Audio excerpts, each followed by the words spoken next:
I have the video for this week.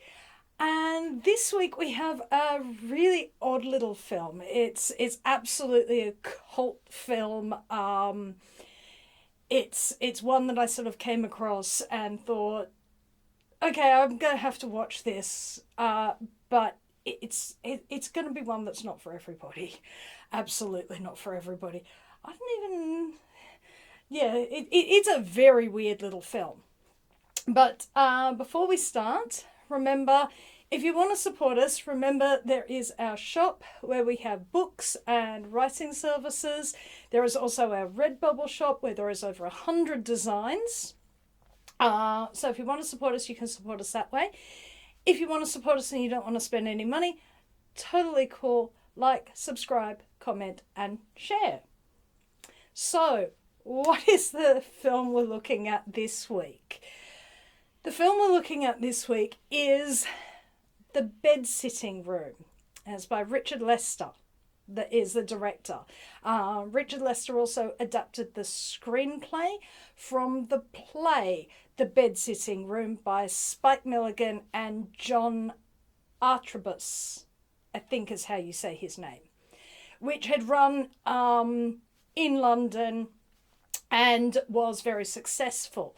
Now, I found this film via the same way that I found the Alice in Wonderland film, the same way that I found various other different things reading the Peter Cook biography, because Peter Cook and Dudley Moore have a small part in this film.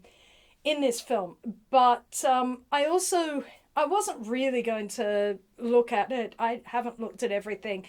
They were in a lot of bad movies. But I did watch The Wrong Box. That was a mistake. That really is an awful film. So don't worry, this is not going to become every single thing. No, don't worry. I've also been listening to The Goon Show. So Spike Milligan. And it's like, okay, this is a film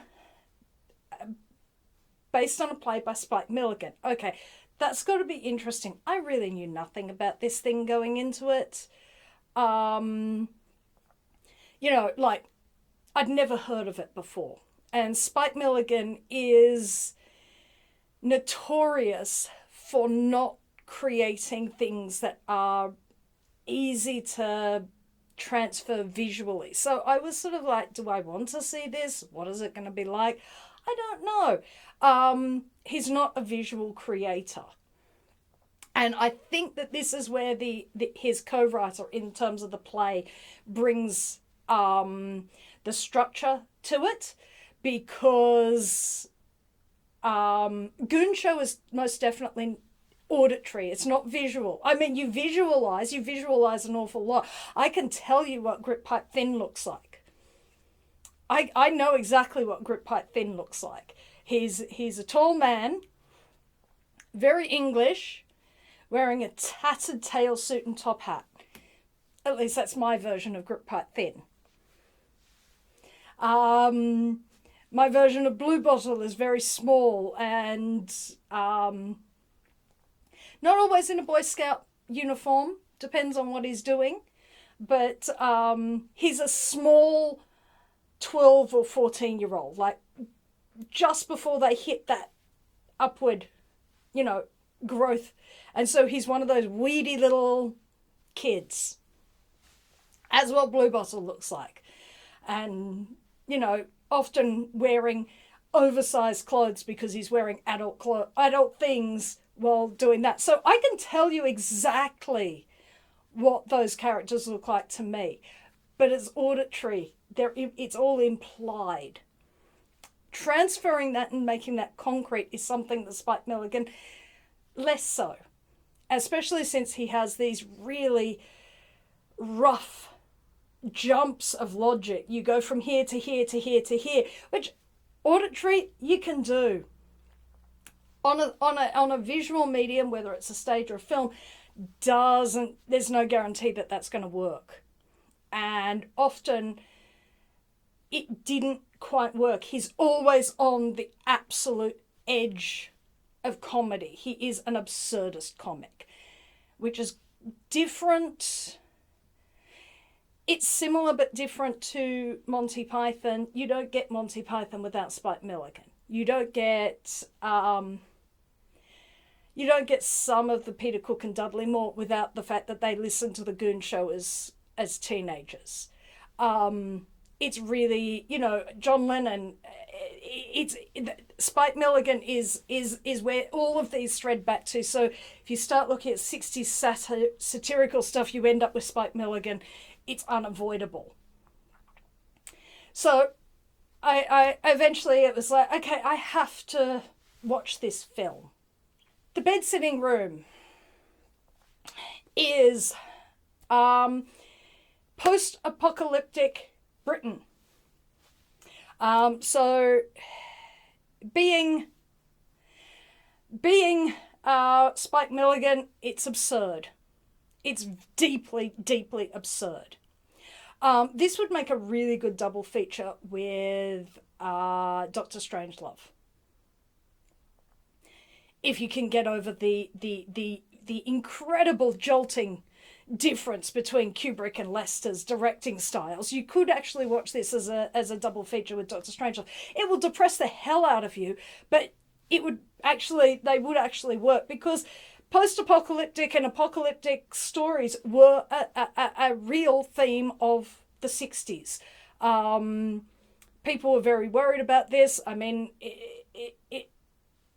it's less of a... With the Cold War having finished, it sort of trickled out of sort of front of mind consciousness. And I don't think anyone wants to revive that because it's too existentialist terrifying to bring that back. And it's like, no, we're quite happy to just let that sleep in the background because no one will get along with their lives otherwise. We have enough things to worry about.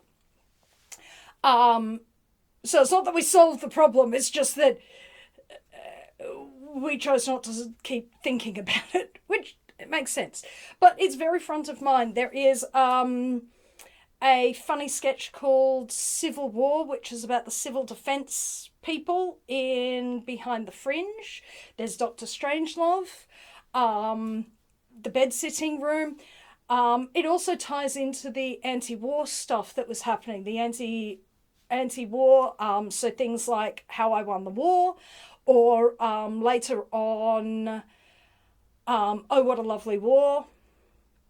Dr. Strangelove again is also about the absurdism of war. There's a lot of this happening. Catch-22 is another one of that same sort of period. World War II was quite useful to use to talk about contemporary things because it was now safely past.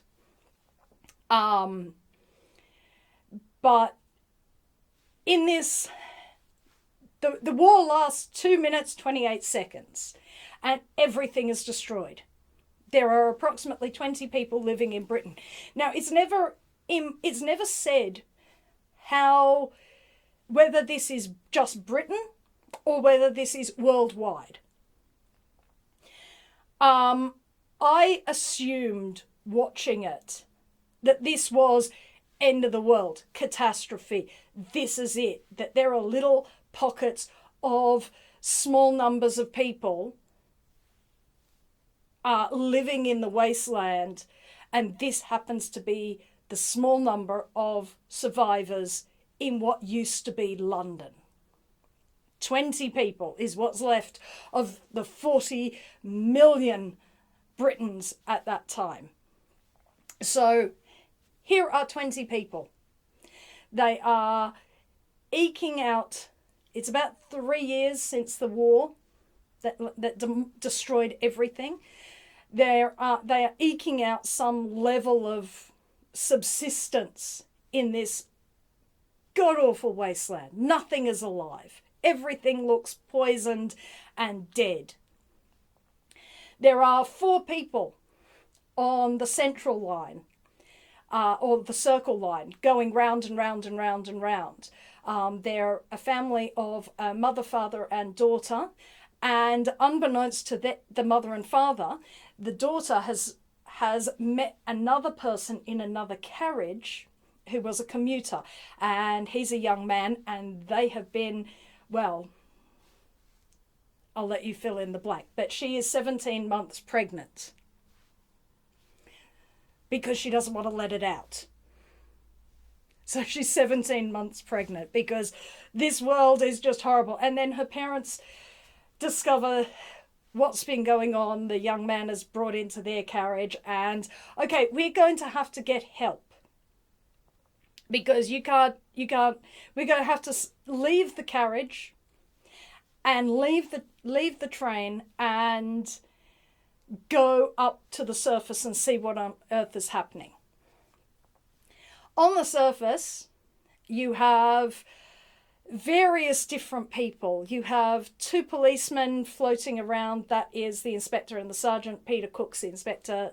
Dudley Moore's the sergeant, telling people to move along.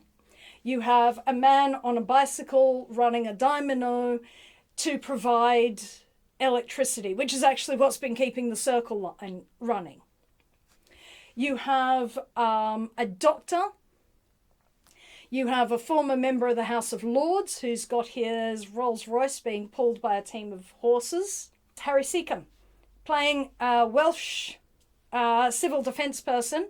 And he's much darker than Neddy Seagoon. If you're used to hearing Harry Seacombe as Neddy Seagoon, this is a much darker character than Neddy Seagoon. He's very good. And you have a mailman who's Spike Milligan. So you have these various different weird people doing activities. And the first thing that you realize watching this is everybody is insane. Everybody has gone mad. Why have they gone mad? Because what they have witnessed and what they have endured is beyond the human capacity to cope with.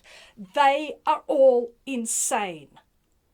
So when you take that as your starting position, that every single character in this film is insane. They have been driven insane by their experiences.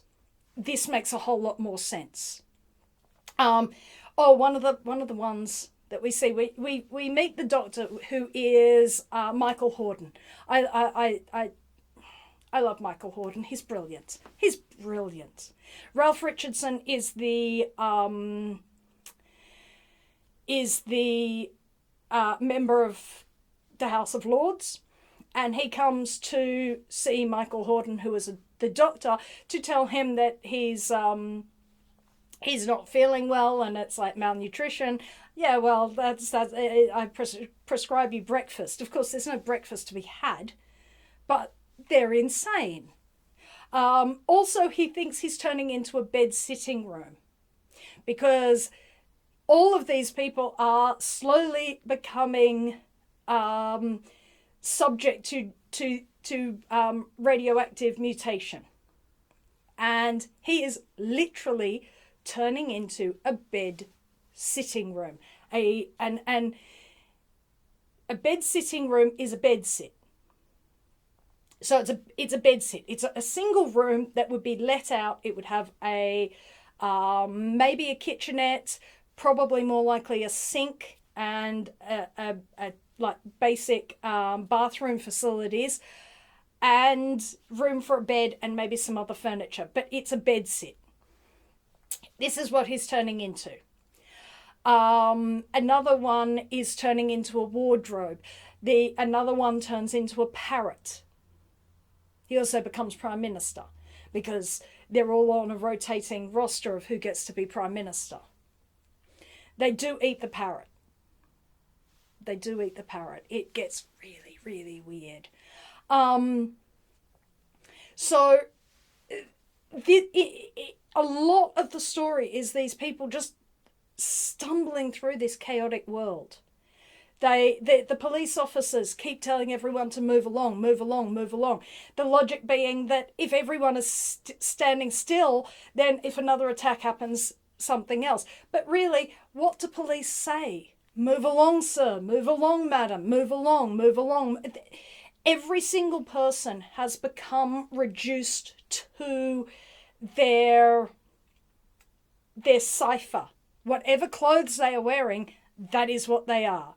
So you're wearing a policeman's uniform or a detective, you're dressed as a detective, that's what you are. You're dressed as a postman, that is what you are. You're a doctor, that is what you are. Nothing else. These are not people. They have descended into a madness where they are operating out their roles in society, because that is where their psyches have retreated to. There is nothing left. This is how they're coping with something that it is inconceivable how you would cope with it. So this mad story keeps going. There's no point recapping the entire thing. You start to sound mad yourself, much like if you attempt to recap a Goon Show episode. So I'm not going to attempt to do that. Needless to say, the baby is born, the baby dies, the bed sitting room gets knocked down by the police, and this is the bit that I actually didn't like. I was with it, with the whole chaos and actually very dark. It's very beautifully made. They have found the ugliest possible spots to film, like places where there is not a shred of greenery, quarries, mines, things that look polluted and toxic. I don't know where they found all these places, but it is the most inhospitable environment for humans to find themselves in. There are no birds, there are no animals, there are no plants, there is nothing. Everything is desolate. It must have been the most appalling shoot, because if you're having to drag cast and crew to all of these locations which have no amenities because they're mines or quarries or otherwise polluted landscapes, that must have been a really uncomfortable shoot, because it is mostly outside. It is mostly outside. It's not sets. It looks really well done. It is really well done, but I can see that some of this might have been done in a looser manner and without this kind of safety that you would probably expect on a modern film. So I'm pretty sure this was a pretty awful set, and a lot of the cast, they're not young. Michael Horden's not young, Ralph Richardson's not young, and they're stumbling through this. This must have been a miserable shoot in terms of just physical comfort. It looks dirty, it looks unpleasant. So the fact that anyone is giving a good performance, which they are, the fact that it looks so good, which it does, is really a testament to those performers putting in their best in what must have been really, them and the crew putting in their best in what must have been like just achingly uncomfortable. You must have just got home filthy and sore and tired and yeah. So all of this goes on until you get to the end. And I didn't like the end. I actually felt that the end undercut the entire film, everything that the rest of the film was going for. Because the end, that last 5 minutes, shifts the focus. Because for 85 minutes, you are watching people who have descended into madness stumble around this horrendous environment and thinking, yeah, perhaps we don't want to do that to our planet. Perhaps we don't want to do that to ourselves, because this looks really, really awful. And then at the end, we get this last bit where the police inspector says, oh, they've found a cure for the mutations, and everything springs to greenery. The young couple have a new baby that's healthy and beautiful, and it's like, where did that come from? Where did that come from? It's like, if there was some sort of organization, why were these poor people left to just scrape by for 3 years? Why was what we witnessed allowed? Why were they subjected to this? But more than that, it suggests, oh, we can pick up and we can go back to the way things were. There is somebody in charge who's going to make things all right. And it's like, that idea of a hopeful ending is just like, you just undermine the entire premise of it. Because it says, well, the worst possible thing could have happened, but it's all right in the end. And it's like, no, it's not all right in the end. The worst possible thing happened. We destroyed everything, and then you're saying that there's somebody in charge who can make... The people in charge are the ones who made this happen. Why would anyone trust them? Why is this supposed to be the happy ending? Why would you do that, Richard Lester? And because the reason why I sort of found it so frustrating is part of the power of this is there is no hope. So don't do it in the first place. There is no coming back. There is no rebuilding anything. People cannot withstand this level of destruction. It destroys them. So we don't do it. Dr. Strangelove has a downer of the ending. Yes, World War III happens. Everyone's going to be destroyed, but they're now squabbling about mineshaft space. They are fiddling while Rome burns. They don't care that they have destroyed the world. They are now squabbling about mineshaft space, the mineshaft gap. There are plenty of Goon Show episodes that end up with everyone getting exploded. The histories of Pliny the Elder or Pliny the Younger, that one ends up with them all on the crater of Mount Vesuvius just before it blows. They're hilarious, but there's no attempt made to rescue them or save them from whatever completely stupid things that has happened to them. I prefer to think of this ending, since we're stuck with this ending, you can either stop the film just before that ending comes in and just, okay, yes, it's chaos, everyone's going to die, because everyone's going to die anyway. There are 20 people, there's no food, everything's irradiated, they're all going to die. Or they're all going to die, but this is a Brazil ending. That happy, hopeful ending is that they have all finally, irrevocably lost the grip of whatever reality they had been clinging on to, and they have just gone. Like Vincent Price at the end of Brazil. Except because everybody is within the collective delusion, there's no one outside like Michael Palin's character to say, we've lost him, sir. He's gone. For us to understand, no, that rescue ending with Harry Tuttle and going off, none of that happened. He just went mad. He went finally mad. I think that is a way to read the end that doesn't undercut the message, because the message of that film is so powerful. I think it is so, it delivers it so well. To then put slap a happy ending on the end is just like, what were you thinking? And then you go, oh yeah, Richard Lester's American. Probably explains that. That desire to give it a happy ending. I'm not sure what the play has. I actually found a copy of the play, so Her Infernal Majesty might bring that.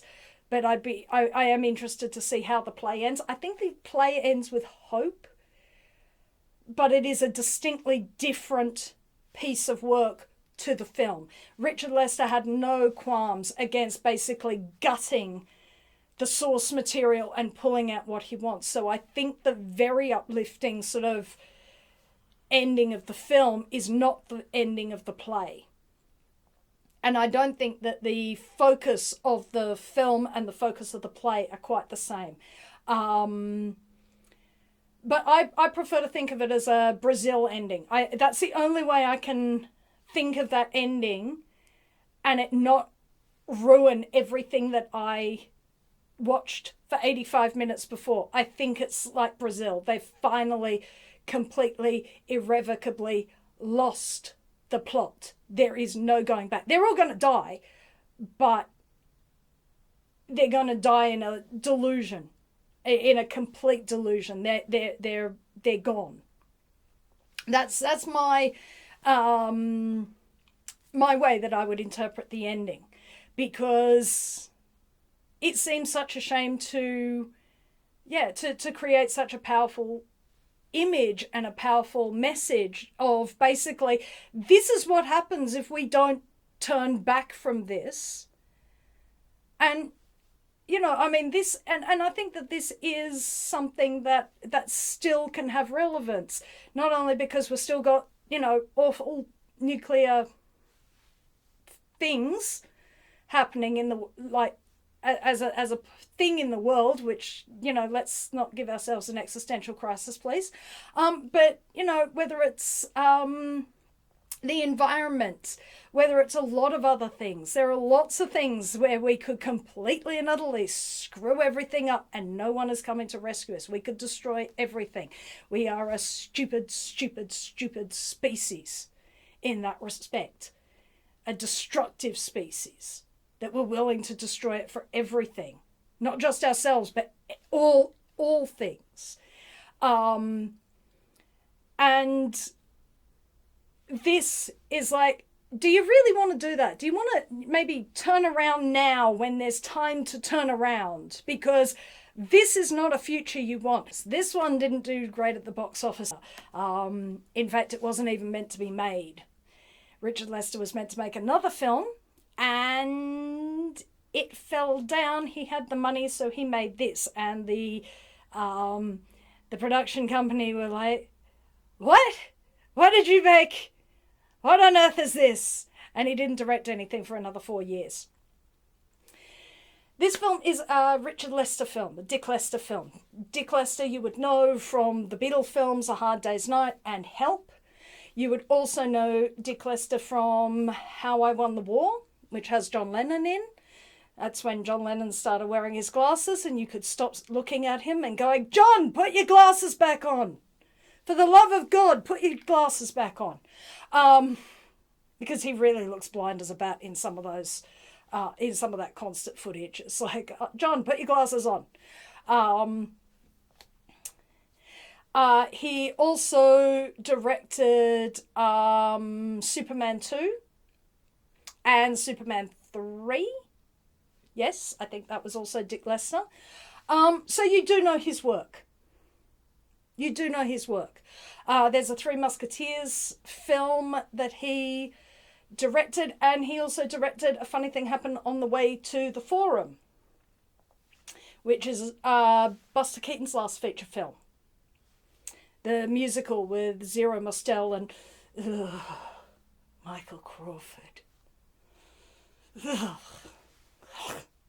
Sorry, I have a visceral reaction to that, man. But so he's a very prominent filmmaker of the 60s. He's a very 60s filmmaker. He's a comedic filmmaker. And I'm sorry to say he's a rather sloppy filmmaker. He ran a sloppy set. And he has had multiple film sets with multiple accidents. The worst being his last film that actually he stopped directing afterwards because Roy Kinnear died as a result of an on-set accident. So, but that was the most extreme version, but people were injured in sword fighting scenes in The Three Musketeers. Peter Cook was injured in a very dangerous accident in the bed-sitting room when hot air balloon was sent up when it shouldn't have been sent up. And it makes you wonder, why were there not stunt people? Why were you putting the talent in that dangerous situation? Why were you not using stunt men? I mean, because those two are not stunt men. You know, I'm pretty sure you didn't need to have them 100 feet up, which is I think about 30 meters, to get that shot, because when you look at the film, there is no, you can't tell enough that it's them in that shot, in that wide angle shot. Why didn't you just use stunt people? Because having a wreck of a car drop 30 meters, he was lucky he didn't kill someone doing that. What he did was land Peter Cook in hospital for 4 weeks because it buggered up his knee. And Eleanor Keaton was actually also critical of Dick Lester with his lack of concern for Buster, who was elderly and not in the best of health. Doing a funny thing happened on the way to the forum. She was critical of that. Buster never complained, but that's Buster. I mean, Buster threw himself around. I mean, he was fairly he was fairly robust, but Eleanor, his third wife, definitely in the biography talks about the fact that she really wasn't happy about that. She was not happy about the way he was treated on set in terms of the director being aware that he was an elderly man. Yes, he's Buster Keaton, but he's also an elderly man who, at that time, I don't think anyone knew, but at that time he had terminal cancer. So, you know, he does come across a bit of a sloppy director in that respect. That's sort of too many accidents and too much. Ugh. But yeah, it's an odd little film. It's a very culty film. The BFI, I think, did the restoration on it, so that's why it's sort of became available. You can buy it on eBay. Like a lot of these things that I found, there's a lot of copies on eBay. I think a lot of people have bought them, gone, oh look, Spike Milligan, and not quite realised that Spike Milligan is deeply incoherent as a visual writer. And so they watched this and went, what is that? A lot of people have actually, I think there are more people who know of Spike Milligan than who actually engage with his work because his work is difficult. This is one of those difficult works. Yeah, it is one of those difficult works, but I think if you just let go and don't try to logic it out, the best way to think, everyone is insane. I've said that multiple times, but every single character in this is insane. And then they're slowly transforming into things.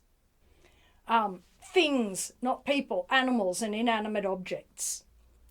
So, yeah, that's the bed-sitting room.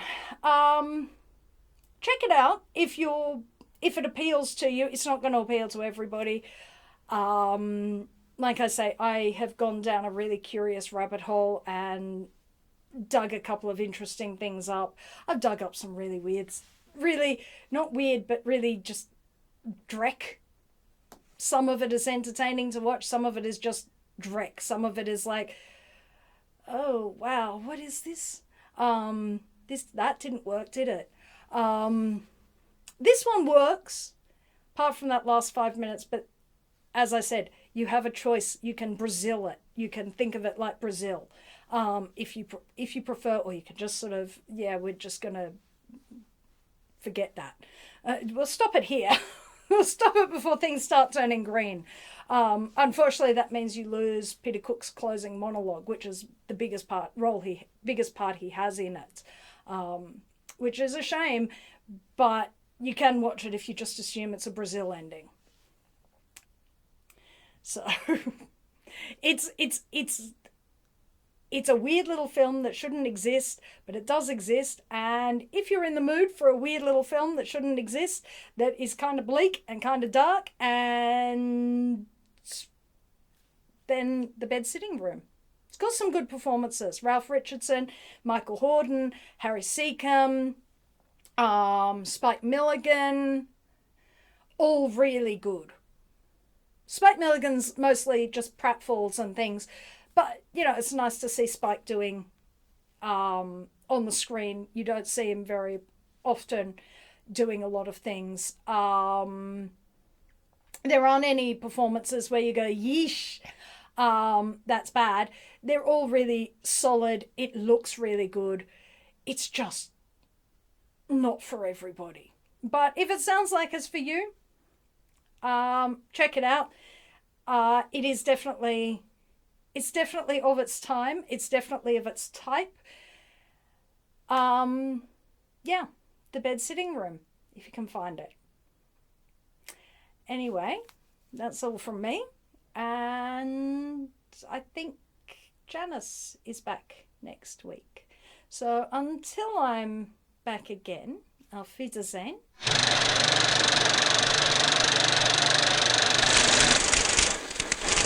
If you would like to support this channel, come across to the Black Cockie Press website, www.blackcockiepress.com.au, where you will find books and other writing services to help with your writing.